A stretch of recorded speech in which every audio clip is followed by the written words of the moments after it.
Jste v pořádku? Pane, jste v pořádku?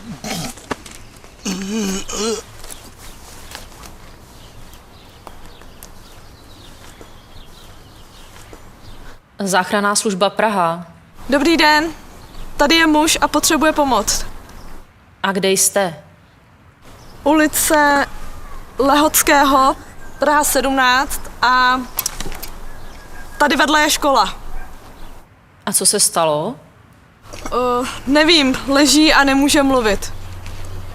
Dýchá? Ano. Je zraněný? Nevím, asi ne. Je opilý? Moment.